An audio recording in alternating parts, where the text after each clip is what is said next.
আসসালামু আলাইকুম রহমতুল্লাহ, আশা করি সকলে ভালো আছেন। যেহেতু আজকে আমরা আমাদের হাঁসকে ভ্যাকসিন দিব, সে কারণে ভাবলাম আপনাদের সঙ্গে শেয়ার করি হাঁসকে কীরকম ভ্যাকসিন দিতে হয়। হাঁসেদের রোগ খুবই কম, শুধু আমাদের বাংলাদেশে যে কয়টা রোগ দেখা যায়, ডাক প্লেগ, ডাক কলেরা এবং বুটারিজম নামে একটা রোগ দেখা যায়। এর মধ্যে আমাদের হাঁসকে ডাক প্লেগ দেখা দিয়েছে, সে কারণে আমরা ডাক প্লেগের ভ্যাকসিন দিচ্ছি। এই ডাক প্লেগের ভ্যাকসিন আমাদেরকে 21 দিন বয়সের বাচ্চাদেরকে করতে হয়। 21 দিন বয়সে আমাদের প্রথম ভ্যাকসিনটা করতে হয় এবং এই 21 দিন পর থেকে পরের 21 দিন পর দ্বিতীয় ভ্যাকসিনটা করতে হয় এবং দ্বিতীয় ভ্যাকসিনের পর প্রতি 6 মাস পর পর একটা বুস্টার ডোজ কমপ্লিট করলেই হয়ে যায়। ডাক কলেরা ভ্যাকসিন দেওয়ার নিয়ম হচ্ছে 75 দিন বয়সে প্রথম ভ্যাকসিন কমপ্লিট করতে হবে এবং প্রথম ভ্যাকসিন কমপ্লিট করার পর 15 দিন পরে দ্বিতীয় ভ্যাকসিন কমপ্লিট করতে হবে। দ্বিতীয় ডোজ কমপ্লিট করার পর প্রতি 6 মাস পর পর বুস্টার ডোজ কমপ্লিট করলেই হয়ে যায় আমাদের।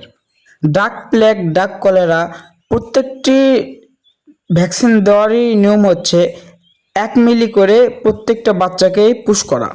আল্লাহ তাআলার রহমতে আমি নিজেই মানুষকেও ইনজেকশন করতে পারি এবং পশু পাখিকেও ইনজেকশন করতে পারি, কিন্তু হাঁসের বাচ্চাকে ইনজেকশন করার সময় আমার কেমন যেন একটা লাগতেছিল যে এত ছোট বাচ্চায় পায়ে পুশ করব।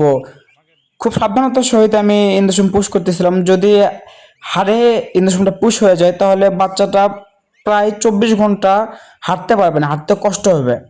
সেই কারণে আমি খুব সাবধানতার সহিত কাজটি করতেছিলাম।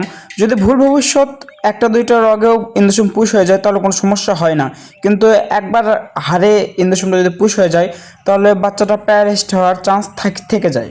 আমি 50টা বাচ্চাকে ভ্যাকসিন কমপ্লিট করার পর আমি রেস্ট নিলাম, যেহেতু আমার অবস্থা একদমই খারাপ।